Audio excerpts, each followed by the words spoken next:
So today we're going to talk about hormones. And when people think about hormones, they think about estrogen, progesterone, and testosterone, but there are so many others.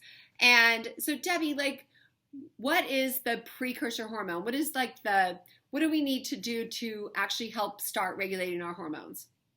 Well, actually, what people don't realize is cholesterol, which is in animal fats, is the precursor for all the hormones. So you actually need cholesterol in your diet just to even make your hormones. My favorite hormone, though, to talk about, especially related to low-carb dieting, is insulin.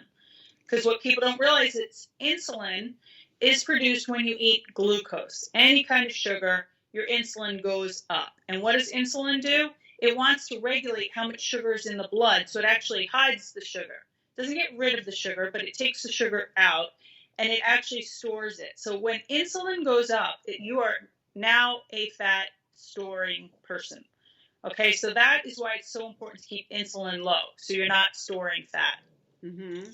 And the opposite of insulin, so when insulin is low, glucagon is high, and glucagon is a fat-releasing hormone. Yeah. So if we just think about managing your insulin, and all carbohydrates end up breaking down into glucose, which puts your pancreas on alert, and then your body secretes insulin.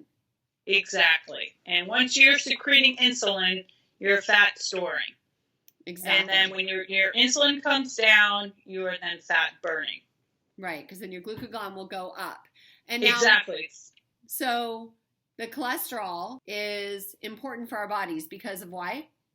It's very important because it is the precursor for all the hormones to be made.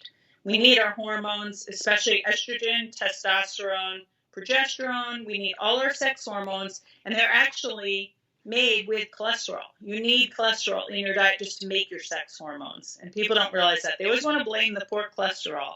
Cholesterol puts out all the fires, and it's actually the sugar and the inflammation caused by sugar that causes all the heart disease, stroke, and then cholesterol comes to actually patch up the hole, and what do? They kill the cholesterol. It's like killing the fireman, putting out the fire. That's my little analogy. But cholesterol is super important. It makes all our hormones. And talking about hormones, we need our cholesterol.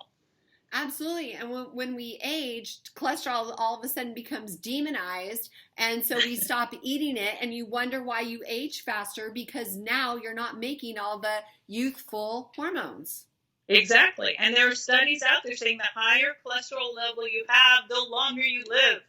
But they got it wrong back when Truman was president, and Ansel Keys blamed the cholesterol and the fat for causing heart disease. That's how far back this goes. So if they now say, "Ooh, sorry, we got it wrong. It's not the cholesterol's fault," I mean, they've really hurt a lot of people in that many years. That's how long cholesterol has been demonized. Mm-hmm. And all they have to do, if somebody's cholesterol's high, like mine's a little bit high because I've been keto for 4 years, is check my calcium artery. It's actually a CAC, coronary artery calcium score. It has to be less than 1. And I'm sure mine is 0. I have to get it checked so we'll get back on that. I'm getting mine checked on October 30th. That is really exciting. Yeah. Oh my gosh. I'm stoked. And then another hormone people probably don't think about is cortisol. And cortisol is a stress hormone when we are in fight or flight, which is when all your body's energy will go to your limbs so you can run away from the tiger. However, it's not good to be in a chronic state of fight or flight or high levels of stress, because then your body's energy is doing other things, and cortisol is also a fat storage hormone. Exactly. If you have high cortisol, high stress, you could be putting on weight without even realizing it, just from being stressed. That's where meditation, deep breathing, any de-stressful activity is very important to keep our cortisol at that, keep it level. We don't want it high. Right. And right now the world's in a chronic state of stress. So it's important. Let me tell you. If you don't have 10 minutes a day to meditate, then you need an hour. I love that. That is so, so true. Another very important hormone that we didn't talk about yet is leptin. Leptin is the hormone that literally tells you that you're full and you can stop eating. And it's produced by fat cells. So your fat cells are filling up because you're eating food, and they are producing leptin. Leptin wants to cross the blood-brain barrier so it can tell your brain you're full. And the problem is people are eating way too much. There is so much leptin being produced, and when you are a sugar burner and have high inflammation, the leptin does not cross the blood-brain barrier. And they're finding the leptin is being produced by the fat cells a lot. There's a lot of leptin in the blood, but it's not getting in, and it's not making you feel full. And so that is what you hear when you hear somebody's leptin resistant. That means they just keep eating and eating and they never feel full, and they come up with medications to make you feel full. No, you just need your leptin to go through the blood-brain barrier. And all you have to do is stop eating so much sugar so you're not inflamed, and let the leptin do its job. Mm-hmm.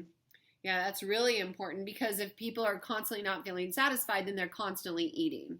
Exactly. Which brings us to the last hormone we're going to talk about today, which is ghrelin. And I always say ghrelin is like growling. So your stomach is growling for food. Ghrelin, growling. Get it? So when we eat, when we're not hungry, because it's lunchtime or dinner time, then your ghrelin actually never has an opportunity to work or to be needed. So you actually can be resistant to it because your body all of a sudden doesn't need it. So what's the point of actually even working and producing? So exactly. Allow yourself to be hungry and understand the difference between emotional hunger and physical hunger. And really check in and say, is my stomach growling? Am I really hungry right now? Do I need to eat? And once you start doing that regularly, then your ghrelin hormone will be reset.